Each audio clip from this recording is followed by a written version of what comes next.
మీరందరూ కూడా మంచి మనసు చేసుకుని మాకు న్యాయం చేసేలా విషయంలో మీరందరూ కూడా మాకు సహకరించాలని కోరుతూ సెలవు తీసుకుంటున్నాం. చాలా మంది కొన్ని వేల మంది మేము ఇది జీవనోపాధి కింద బతుకుతున్నాము. అయితే ప్రభుత్వం నుంచి ఏ విధమైన సహకారం అందించట్లేదు. ఫర్ ఎగ్జాంపుల్ మీకు ఒకటే చెప్పాలంటే, ఒక 3,000 రూపాయలు ఉన్న సైట్కి 10,000, 12,000 గవర్నమెంట్ వాల్యూస్ పెట్టేస్తున్నారు. దీనివల్ల ఎవరో కూడా ఇన్వెస్ట్ చేసే పద్ధతి లేదు, అంత బ్లాక్ మనీకి వెళ్ళిపోతుంది. అఫీషియల్ గా ఎవరు పెట్టుకోవడానికి లేదు. ఇది చాలా అన్నట్టు మళ్ళీ సెంట్రల్ గవర్నమెంట్ 15 సంవత్సరాల ముందు కొన్నది, 15 సంవత్సరాల ముందు కొన్న ఆస్తులకి 12.5% ట్యాక్స్ కట్టమని మళ్ళీ బయర్స్ పెట్టు. మా రంగంలోకి ఎవరో కూడా ఇన్వెస్ట్మెంట్లకి రావట్లేదు.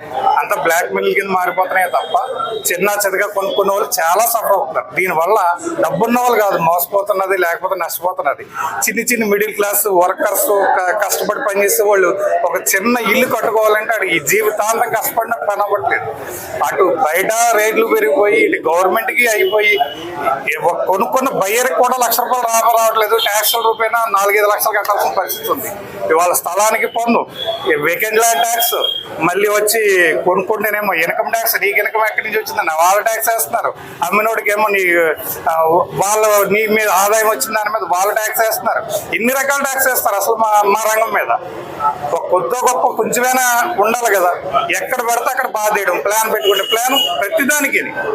ఇంక ఈ రకంగా ఉంటే ఏ ఇన్వెస్టర్ కూడా వచ్చి మా రంగంలో కూడా ఎవరో పెట్టుబడి పెట్టే పరిస్థితి అయితే లేదు.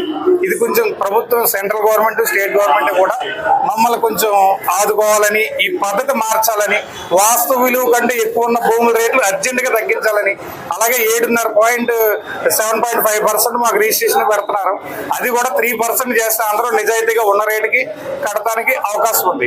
మీరు రేట్ ఎక్కువ పెట్టి ఇన్వెస్టర్ ని కొనుక్కునేవాడు తప్పింది కూడా ట్యాక్స్ తప్పించి కూడా చూస్తాడు.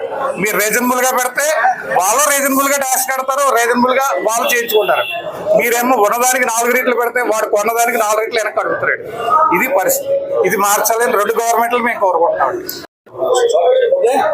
అర్బన్ రియల్ ఎస్టేట్ యూనియన్ స్థాపించి 2 సంవత్సరాలు గడుస్తున్న కారణంగా మేము మళ్ళీ యూనియన్ ని బాడీని కొత్తగా నియమించుకోవడం జరుగుతుంది. ఈ నియమించుకోవడం కూడా దేనికంటే మా రియల్ ఎస్టేట్ యూనియన్ లో జెన్యూన్ గా చేసుకునే వ్యాపారస్తులకి కమిషన్లు ఎగ్గొట్టడం అన్నది చాలా పరిపాటిగా అయిపోయింది. ఇప్పుడు కొనుక్కున్న వాళ్ళు అదే చేస్తున్నారు, అమ్మిన వాళ్ళు కూడా అదే చేస్తున్నారు. మేమంతా ఒక యూనియన్ గా ఉండి అటువంటి వారికి ఎటువంటి ఇబ్బంది వచ్చినా సరే ఆ ఇబ్బందులను మేము అధిగమించి వారికి సహాయ సహకారాలు అందిస్తామని. రాబోయే రోజుల్లో జిల్లా స్థాయిలో ఏమైనా మీ సేవలు అందించబోతున్నారా? ఇది రాజానగరం, రూరల్, అర్బన్, కొవ్వూరు మొత్తం ఈ నియోజకవర్గాల పరిధిలో ఉన్న వాళ్ళు అందరూ ప్రస్తుతం ఈ యూనియన్ లో ఉన్నారు. ఇంకా మిగిలిన ఏరియాలను కూడా కలుపుకొని జిల్లా వ్యాప్తంగా కూడా మంచి యూనియన్ ని బలోపేతం చేద్దామన్న అభిప్రాయంతో ఉన్నాం.